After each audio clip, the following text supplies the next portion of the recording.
Assalamualaikum warahmatullahi wabarakatuh. Sebelumnya perkenalkan kami dari kelompok 7 dan saya Sekar Gading NIM 049090. Di sini saya akan menjelaskan mengenai mini project dari kelompok kami, yaitu sistem suspensi aktif. Jadi pada mini project kali ini kita akan mensimulasikan dan memodelkan sistem suspensi aktif ini seperti pada grafik ini dengan beberapa kondisi. Nah, pada diagram ini terdapat beberapa parameter. Yang pertama itu ada MS, yaitu massa dari vehicle-nya atau kendaraan. Kemudian ada MU itu merupakan uh, massa dari roda dan dari bannya. Terus ada KS ini merupakan pegas untuk suspensi. Lalu KT ini pegas untuk rodanya. Terus di sini juga memiliki dua damper. Yang pertama ini CS yaitu damper untuk suspension. Lalu ada CT ini damper untuk rodanya. Lalu di sini juga diberikan dua persamaan yaitu MS dikali ZS double dot dan juga MU dikali ZU double dot. Nah, di sini saya akan mengerjakan poin 1, yaitu memodelkan dan mensimulasikan respon dinamis open loop sistem pada diagram ini sebelum diberikan aktuator tambahan. Nah, pada poin 1 ini juga diberikan dua jenis kondisi, yaitu saat suspensi diberikan gangguan berupa perubahan kontur vertikal jalan yang berupa impuls tinggi 2 cm dan juga step tinggi 5 cm. Nah, lalu di sini sudah tertera asumsi untuk parameter-parameter tadi. Nah, asumsi-asumsi tersebut kita tuliskan di comment window pada MATLAB. Nah, setelah kita tuliskan, kita langsung saja ke simulingnya. Nah, di sini sudah ada diagram yang sudah saya bikin sesuai dengan persamaan yang diberikan pada mini project. Nah, di sini merupakan saya membuat poin 1 dengan gangguan berupa stepnya. Nah, di sini inputnya itu merupakan ZR. Nah, lalu untuk outputnya itu berupa ZS yang tersambung pada scope. Nah, di sini stepnya tadi kan berupa tinggi 5 cm. Nah, di sini saya sudah menuliskan di final value-nya 0,05 yang menandakan 5 cm tadi. Nah, lalu kita lihat di scope-nya, lalu kita run. Nah, di sini bisa kita lihat grafik yang dihasilkan dari diagram blok-blok tersebut menggunakan input step sebesar 5 cm. Nah, di sini terdapat osilasi hingga detik kedua. Lalu di sini juga terdapat amplitudo maksimumnya sekitar 6,3 cm. Lalu di sini grafik tidak kembali ke 0, sehingga jika kita menggunakan suspensi jenis ini, maka penumpang atau pengemudi di dalam mobilnya itu akan merasa tidak nyaman, dikarenakan akan terjadi kayak loncatan gitu. Nah, selanjutnya jika kita menggunakan input ZR berupa impuls. Ini saya delete dulu. Lalu ini saya sudah masukkan pulse generator dari library. Lalu pulse generatornya karena tadi dimintanya 2 cm, maka di MATLAB ini saya ganti jadi 0,02. Lalu di scope-nya juga kita lihat grafiknya. Lalu kita run. Nah, di sini kita lihat amplitudo maksimumnya itu sekitar 0,025 mm. Nah, di sini juga osilasinya itu akan stabil ketika di detik ketiga di sini.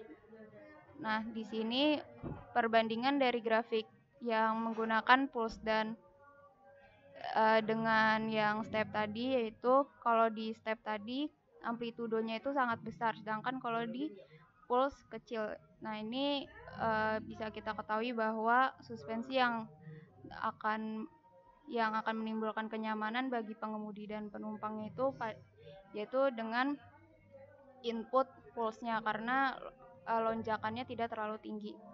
Sekian dari saya. Wassalamualaikum warahmatullahi wabarakatuh. Oke, untuk selanjutnya pada nomor 2, yaitu dari sistem suspensi yang telah dijelaskan di nomor 1.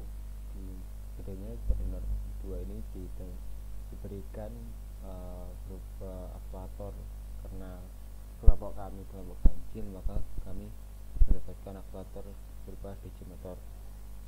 Nah, untuk rangkaiannya kurang lebih seperti ini. Dan ada resistensi dari motor itu sendiri, terus ada induktansinya, kemudian ada momen inersianya, dan ada koefisien damping. Ini untuk koefisien elektromotif, dan ini untuk koefisien torsi. Langsung nanti inputnya diberikan berupa step function, yang mana nanti berupa voltase dari si motor tersebut, dan untuk outputnya nanti berupa gayanya. Langsung saja kita ini sudah saya gabung. Ini untuk rangkaian sistem suspensinya. Kemudian ini untuk step functionnya saya berikan nilai 12 atau 12 volt. Kemudian untuk stop time-nya saya menginginkan di 50 detik. Langsung saja saya run, lalu saya lihat di scope. Nah, untuk hasilnya lebih seperti ini. Ini merupakan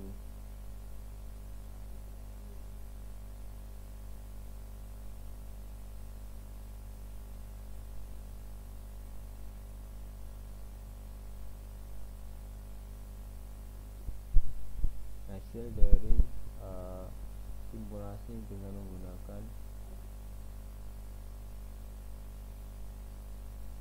tambahan DC motor. Jadi awalnya dia naik, kemudian karena saya ngesetnya tadi 12 volt, langsung dia berusaha untuk menstabilkan ke 12, terus sampai ke detik 25 dia baru mulai hampir stabil. Dan ini ada dua fenomena yang saya mungkin kurang paham kenapa ada sinyal seperti ini. Mungkin ini karena gangguan atau apa. Pada akhirnya dapat disimpulkan bahwa si gaya dari aktuator tersebut akan mulai konstan ketika dia masuki 25 atau detik ke 25 ke atas. Dia mulai konstan terus dan mulai stabil istilahnya. Itu saja dari pembahasan soal nomor 2. Kurang lebihnya saya mohon maaf. Saya Wisnu Dwi Prasetyo, Inopert 19097. Saya akan mempresentasikan tugas mini project kelompok saya. Pada tugas mini project ini saya kedapatan mengerjakan nomor 3. Nah, di nomor 3 itu saya mendesain sistem kendali gaya untuk aktuator seperti yang ada di nomor 2 dengan menggunakan PID controller dan mensimulasikan kinerja sistem kendali gaya tersebut dengan menggunakan F reference berupa step function dan impulse function dengan rentang kenaikan 0 ke 1000. Nah, di sini ada seperti gambar di bawah. Every friends ini akan menggunakan step dan impulse function.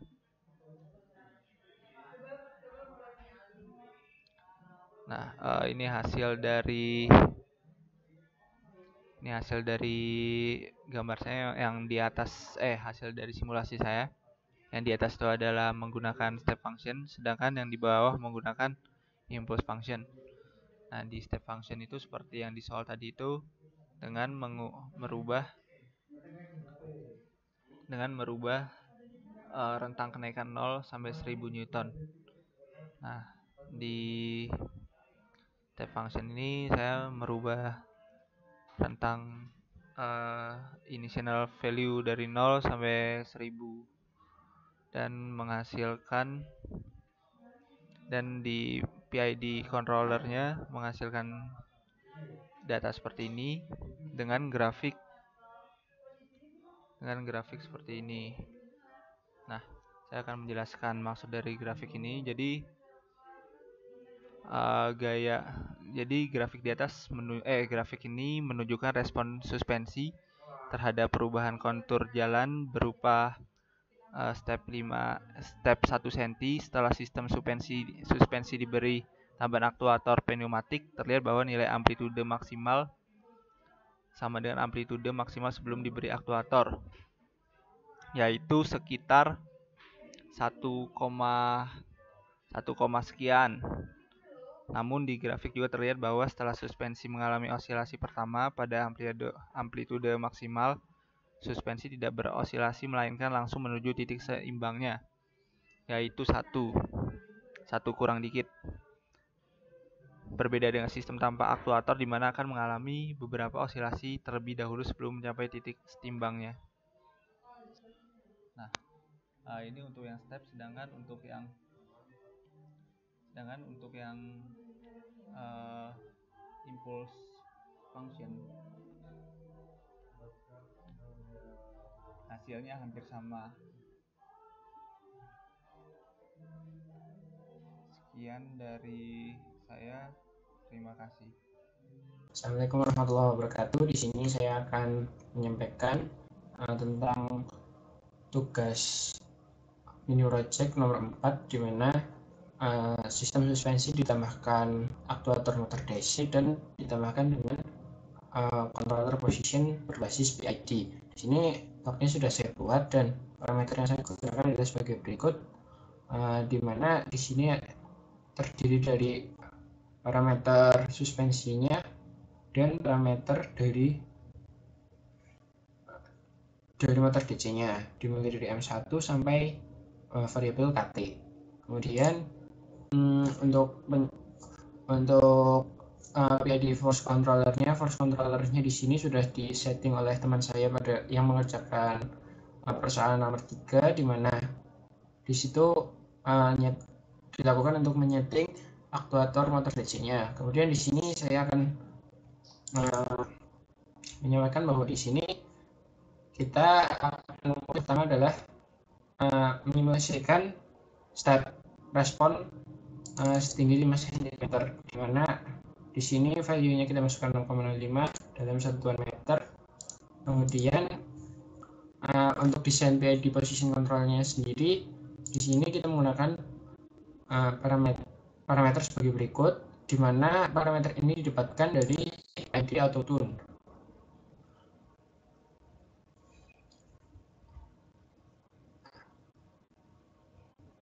Pada PID auto tune ini kita dapat menentukan seberapa cepat si sistem nantinya akan merespon dan seberapa agresifnya respon suatu sistem tersebut. Jadi di sini saya memutuskan untuk memilih respon time yang cukup medium di tengah-tengah, di mana sistem terlalu cepat merespon input dan dia tidak terlalu agresif pula. Jadi untuk itu nanti langsung diupdate blok, sehingga parameter PID-nya akan muncul seperti berikut. Kemudian berikutnya di sini kita akan melihat hasil dari sistem yang sudah diberi PID controller untuk kontrolnya. Di sini kita dari reference positionnya itu 0, jadi di step block R-nya itu semuanya bernilai 0. Kemudian dapat kita lihat di sini bahwa pada sistem yang diberi controller, dia beroscilasi selama 0,75 detik dengan titik amplitudo tertingginya sampai 0,02 meter atau 2 cm. Di sini dia akan beramplitudo sampai detik ketiga, dan pada puncaknya mendekati detik keempat dia akan mencapai titik setimbangnya. Di sini pengaruh PID controller dapat kita lihat. Di sini kita lihat osilasi yang terjadi pada sistem open loop tanpa controller dan tanpa aktuator. Di sini sistemnya terjadi lonjakan overshoot yang sangat tinggi, di mana mencapai 22,3 cm. Pada sistem yang menggunakan controller dan aktuator, di sini cenderung di sini sistem yang menggunakan input step di sini osilasi sampai 6,3 cm, dan dia di titik 2 akan di 2 detik dia akan kembali ke titik semulanya. Jadi di sini sistem akan berosilasi, dan titik pentingnya adalah dia akan cenderung lebih stabil karena overshootnya terlalu tinggi. Kemudian untuk yang berikutnya ini adalah sistem dengan input berupa impuls. Kita pindahkan, di mana impuls yang kita setting itu sebesar 0,02 cm amplitudonya. Kemudian dari itu kita perlu menyeting ulang PID-nya.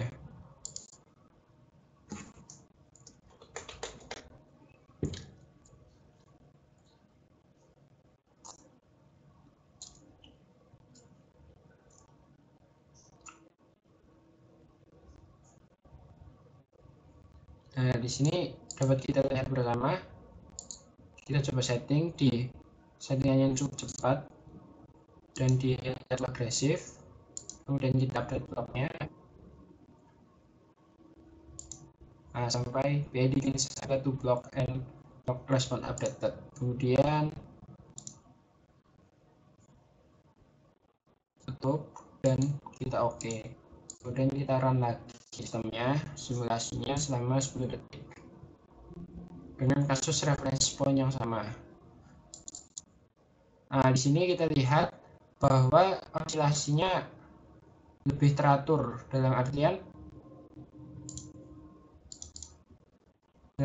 kita bandingkan dengan osilasi di tahap yang pertama, itu dia mencapai 2,3 cm, dan di sini tidak terlalu bagus karena adanya overshoot. Di sini overshootnya terterima, dan dia rebound dan dampingnya itu sama. Jadi untuk sistem suatu kendaraan pasti akan lebih nyaman karena dia akan serasa berayun pada detik 1. Jadi setiap detik dia akan selalu turun, naik turun. Dia dari titik puncak pertama dia akan turun sekitar 5 mili. Jadi sampai di titik amannya itu, di titik dia sebagai titik stabilnya ini detik.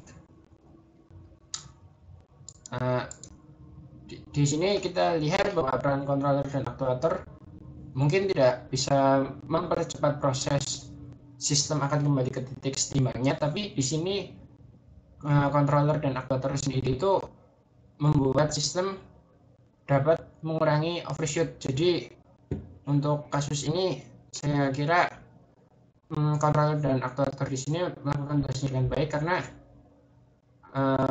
suspensi bisa travelnya semakin sedikit sehingga guncangan yang terjadi semakin sedikit. Meskipun waktu guncangannya sedikit lama, tapi guncangan yang dirasakan pasti akan lebih sedikit. Mungkin itu saja yang dapat saya sampaikan. Terima kasih.